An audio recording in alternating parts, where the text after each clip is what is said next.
واہ واہ واہ. مولانا صاحب حضرتوں اگر آپ جی کے پاس کچھ وقت اور ہے تو میں ایک سوال اور کر لوں آپ سے. جی جی کر لیں. ہم جو میں نے اپنی زندگی میں دیکھا کہ جب لوگ بت سے دعا کرتے ہیں، بتوں سے دعا کرتے ہیں، ہاں تو وہ ون وے ہوتی ہے، ہاں کیونکہ بت تو جواب نہیں دیتے. ہاں صحیح. لیکن ہمارا رب اللہ رب العزت تو حی القیوم ہے، بے شک وہ تو اپنے کلام کے ذریعے جواب دیتے ہیں. اللہ کے بے رسول صلی اللہ علیہ وسلم کے ذریعے جواب دیا. بے شک. تو ہم جب توبہ مانگتے ہیں، معافی مانگتے ہیں، ہاں تو ہمیں کیسے پتہ چلتا ہے کہ ہماری توبہ قبول ہو گئی ہے؟ کچھ قرآن مجید سے کوئی اس کا حوالہ ملتا ہے؟ اللہ کے وعدے پر یقین کرنا یہ ایمان کا حصہ ہے. ٹھیک ہے جی. جو اللہ نے قرآن میں وعدے کر دیے ہیں وہ حق اور سچ ہیں. ان میں تو لا تبدیل لکلمات اللہ وتمت کلمۃ ربک صدقا وعدلا لا مبدل لکلمات. تو جب اللہ تعالیٰ یوں کہہ رہا ہے یا عبادی الذین اسرفوا علی انفسہم لا تقنطوا من رحمت اللہ ان اللہ یغفر الذنوب جميعا انہ هو الغفور الرحیم فانیبوا الی ربکم. تو اس میں صرف اللہ تعالیٰ ایمان والوں سے بات نہیں کر رہا. یا عبادی الذین اسرفوا. اچھا، اور یہ جو کلام کا جو ابتدائی لفظ ہے وہ ہے یا عبادی. یا عبادی میں جو محبت ہے اور جو شہد بھرا ہوا ہے، جو مٹھاس ہے، اس سے یوں لگتا ہے جیسے آگے اللہ اپنے تقوی والے اور بڑے متقی اور بڑے تہجد گزار روزے دار لوگوں سے خطاب کرنے لگا ہے. جیسے ماں اپنے فرما بردار بچے کو کہتی ہائے میرا لال، اور جو نافرمان ہوتا ہے اسے کہتی فلانا ٹمکانا. اس کا لہجہ بدل جاتا ہے نا. نہیں ایسا ہی ہوتا ہے. تو میں قربان جاؤں، اللہ کو حق حاصل ہے کہ وہ ہم پر جتنا چاہے ناراض ہوتے اور جتنا چاہے سخت لہجے میں بات کرتے. تو لیکن یہاں میں قربان جاؤں، میں بیان کیسے کروں؟ میں ہمیشہ اس آیت کو بیان کرتے ہوئے حیرت میں ڈوبتا ہوں کہ اللہ ان لوگوں سے بات کر رہا ہے جنہوں نے زندگی میں ایک دفعہ بھی اللہ کو راضی کرنے کا کوئی کام نہیں کیا. علی انفسہم اسرفوا علی انفسہم کا مطلب ہے کہ زندگی میں کبھی بھول کر بھی ان کی نیکی نہیں ہوئی. اللہ ان سے کہہ رہا تم بھی میرے ہی ہو یا عبادی. اللہ اکبر. اللہ آپ کو زندگی دے، تم بھی میرے ہی ہو. اور آگے کیا کہہ رہا ہے؟ ایک بات کہوں، ہمارے جو شیلے خطیبوں نے نا لوگوں سے اللہ چھین لیا ہے. اللہ تو بہت کریم ہے نجم بھائی، لیکن ہمارے میں خطیب کہہ رہا ہوں، علماء نہیں کہہ رہا ہوں. علماء ہر دور میں ماشاءاللہ اللہ تعالیٰ کا فضل و کرم ہے، لیکن نوجوان خطیبوں نے اس طرح پیش کیا ہے کہ جیسے بس اللہ نے ڈنڈا پھیلنا ہی پھیلنا ہے اور اس کے یہاں رحمت ہے ہی کوئی. تو اللہ کہہ رہے ہیں کہ تمہیں کس نے کہا کہ میں تمہیں بخشوں گا نہیں؟ لا تقنطوا من رحمت اللہ، تم میری رحمت سے نومید مت ہو. پھر یہاں اللہ اپنا نام لا، ان اللہ، ضمیر نہیں لا، انہو نہیں فرمایا، ان اللہ، بے شک اللہ، یغفر الف لام کے ساتھ، الذنوب تمہارے سارے گناہ، پھر جمیعا اگلے پچھلے سب معاف کرے گا. پھر انہو، پھر کیوں کہ انہو ہوا الغفور الرحیم، کہ اس کے علاوہ کوئی غفور الرحیم ہے ہی نہیں. تو تمہیں نہ کہیں جہاں میں اما ملی، جو اما ملی تو کہاں ملی، میرے جرم خانہ خراب کو تیرے عفو بندہ نواز میں. اللہ ہمارے شاعر کی قبر ٹھنڈی کرے، کیا شعر کہہ گئے. تو ہمیں تو یقین ہونا چاہیے کہ جب میں نے کہا یا اللہ میری توبہ مجھے معاف کر، تو میرے سارے معاف ہو گئے. اس میں تو شک کرنا بھی ایمان کا گھاٹا ہے.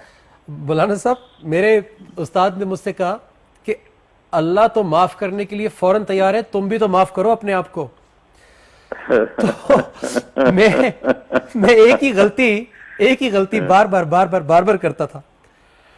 تو ایک کوئی بھی بچہ جو آج ہمیں سن رہا ہے، بچی ہمیں سن رہی ہے، بہن یا بیٹی، بھائی، تو جب میں توبہ کرتا ہوں کہ یا اللہ میں آج سے غیبت نہیں کروں گا، یا میں نے یہ دعا کی تھی اللہ سے کہ میں والدین سے احسان سے پیش آؤں گا، اف نہیں کروں گا، جھڑکوں گا نہیں، تو اللہ کی طرف سے کوئی ایسا سائن آتا ہے, کوئی ایسا مائل سٹون آتا ہے کہ بھی حیدرآباد جا رہے ہیں تو میل کم بھی تو ہوتے نظر آئے, تو توبۃ نصوحہ جو ہے, یا ایھا الذین آمنوا توبوا الی اللہ, توبہ کرو, توبۃ نصوحہ سچی والی, اس کا مطلب ہے کہ ہم کچی توبہ بھی کرتے ہیں.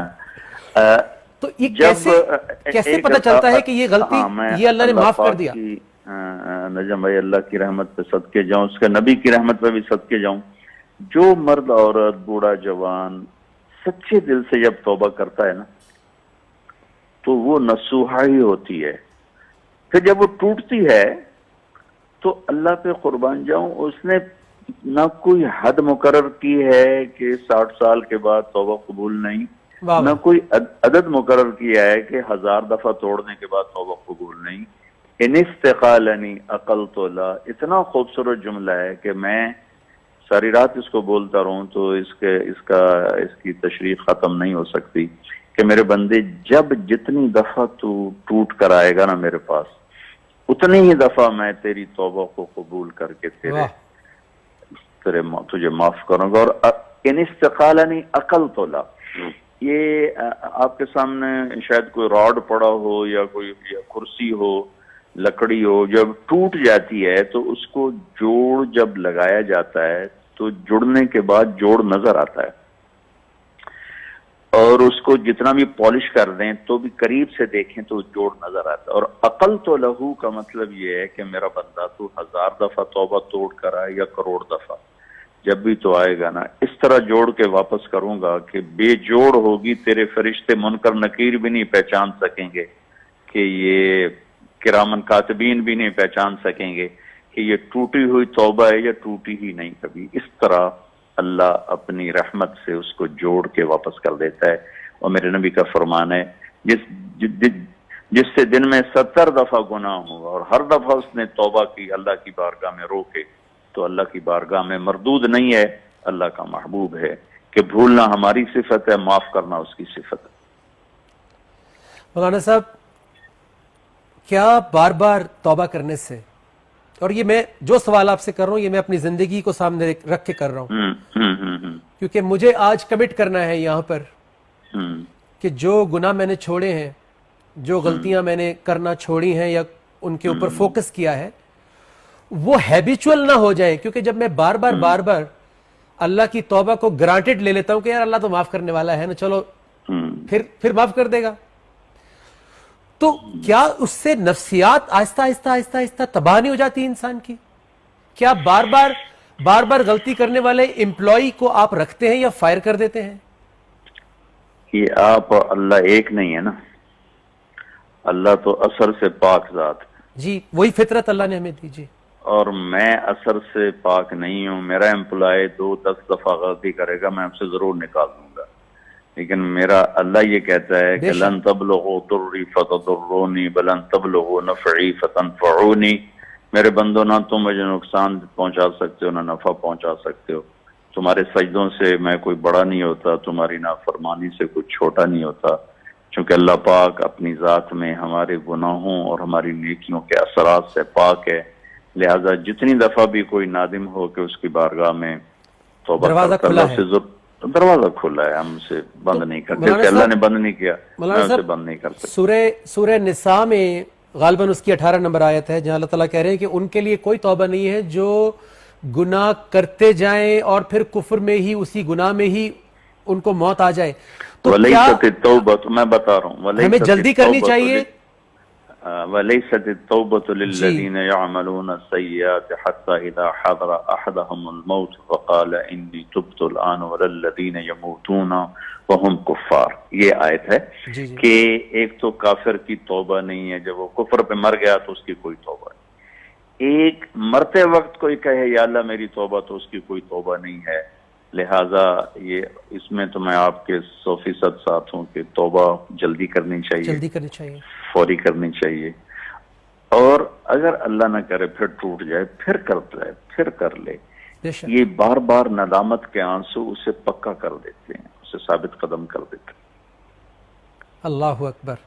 آپ نے بہت امید دی ہے, آپ نے ہماری قوم کو, پاکستانی قوم کو جہاں بھی ہے, پاکستان سے باہر, اکثر ایسا ہوتا ہے کہ بس وہ بد نصیبی یہ ہے کہ ملاقات نہیں ہو سکی. کئی دفعہ ایسا ہوا کہ میں بھی انگلینڈ میں تھا, آپ بھی خطاب کر رہے تھے, بس آگے پیچھے, لیکن آپ نے بہت امید دی ہے لوگوں کو. یہ نجم بھائی امید تو اللہ دلا رہا ہے, میں تو خالی اسی کی باتیں آپ کو بتا رہا ہوں, کیونکہ ہمارے ہاں نا امیدی کا بہت زیادہ عنصر غالب ہو چکا ہے, اور اللہ تعالیٰ پہ قربان جاؤں, آپ اللہ کے 99 صفاتی نام ہے نا جو ترمذی شریف کی روایت ہے, اس میں صرف ایک نام المنتقم ہے, غصے کا اظہار کرنے والا. 98 تو اس کی محبت, رحمت, قدرت, ہیبت, بادشاہی بتا رہے ہیں. جبار اور قہار کا مطلب وہ نہیں جو اردو میں سمجھا جاتا ہے. قہار کا مطلب ہے غالب آنے والا, اور جبار کا مطلب ہے غالب آنے والا, چھا جانے والا, جوڑنے والا. صرف ایک منتقم ہے جس میں اللہ کے غیظ و غضب کا اظہار ہوتا ہے, باقی تو 98 اس کی رحمت خود پر دلالت کرتا ہوں. میں اپنے اللہ کے نبی پہ قربان جاؤں کہ المنتقم کے ساتھ جو 2 صفتیں آئی ہیں, العفو و الرؤوف, جیسے دودھ میں پانی ڈال کے لسی بنا دو, اس کو پتلا کر دو, تو میرے اللہ کے نبی نے آپ کی اللہ کی صفت منتقم کو عفو اور رؤوف کے ساتھ جوڑ کر اس کو بھی ہلکا کر دیا. تو ہمارا کام تو امید دلانا ہی ہے. سبحان اللہ. کہ اللہ سے نا امید کرنا تو بہت بڑا جرم ہے میرے نزدیک, بہت بڑا جرم ہے. مولانا صاحب ایک بہت ہی اہم سوال. جی ابھی میں نے ایک حمد لکھی ہے, اس میں بھی یہ شعر ہے کہ دل جوڑ دیے تھے نبی نے پتھر پوجنے والوں کے, ہم نے دل توڑ دیے نبی کے ماننے والوں کے. کیوں نہیں ہے, دوبارہ سنا ہے, دل جوڑ دیے تھے نبی نے پتھر پوجنے والوں کے, ہم نے دل توڑ دیے نبی کے ماننے والوں کے.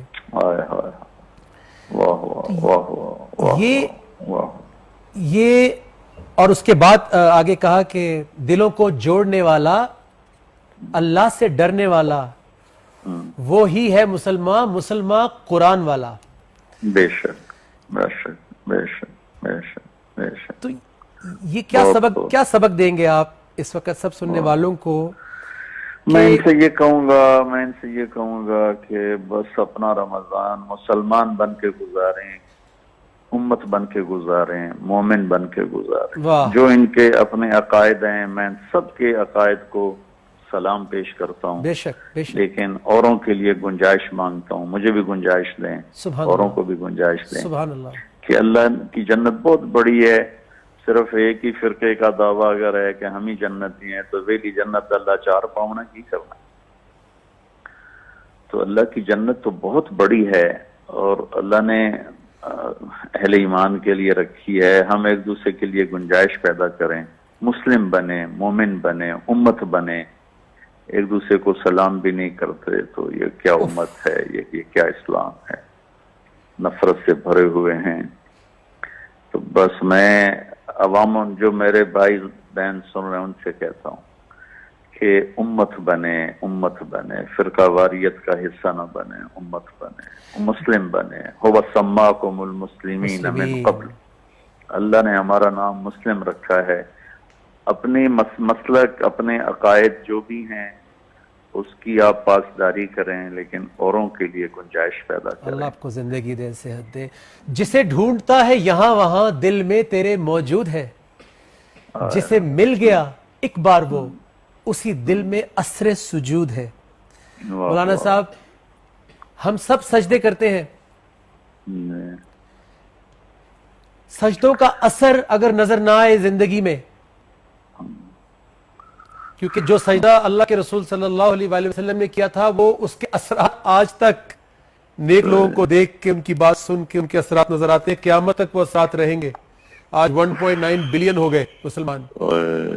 یہ سجدوں میں اثر نظر آنا چاہیے, آن سٹریٹ, گھروں میں, دکانوں میں, کاروباروں میں.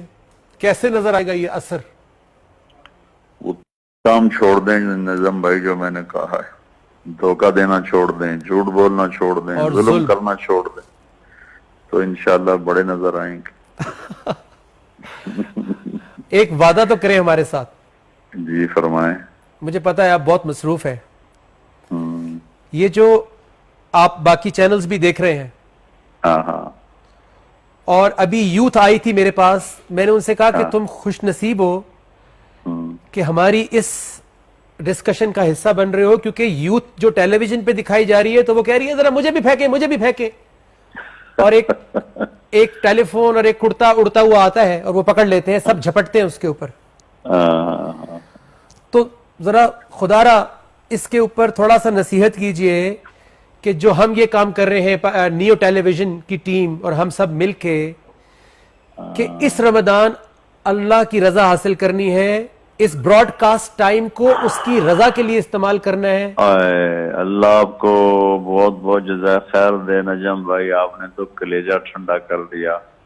میں تو بہت جلا ہوا ہوں ان رمضان کے پروگراموں سے, کہ رمضان تو اللہ نے بنایا تھا جنت کے بنانے کے لیے, اس کی محبت معرفت حاصل کرنے کے لیے, لیکن میں کیا کہوں انہوں نے رمضان کا کیا حلیہ بگاڑ کے رکھ دیا ہے, کس قدر تباہی ہے. بس میں ان کے لیے دعائی کر سکتا ہوں اور آپ کو مبارک دیتا ہوں. اگر آپ نے اس نیت سے شروع کیا ہے تو اللہ آپ کو بہت بہت اس کی انشاءاللہ کامیابیاں دیں گے انشاءاللہ. اور وعدہ یہ تھا کہ آپ کبھی کبھی ہمارے ساتھ اسی طرح بات کر لیں گے اس ٹرانسمیشن کے دوران. کبھی تو ممکن ہے ہو جائے انشاءاللہ. میرا بھی فائدہ ہے, میرے ذریعے سے کوئی بات کسی بہن بھائی تک پہنچ جائے اور میری بخشش کا سبب بن جائے تو میرا بھی فائدہ ہے. اللہ آپ کو زندگی دے, صحت دے, ہم سب آپ کے لیے دعا گو ہیں, اور آپ اسی طرح حق کا جھنڈا بلند کرتے رہیں, اسلام کا نام بلند کرتے رہیں. بہت شکریہ آپ کا, ہم آپ کے شکر گزار ہیں, آپ نے ہمیں ٹائم دیا. السلام علیکم ورحمۃ اللہ. وعلیکم السلام ورحمۃ اللہ وبرکاتہ.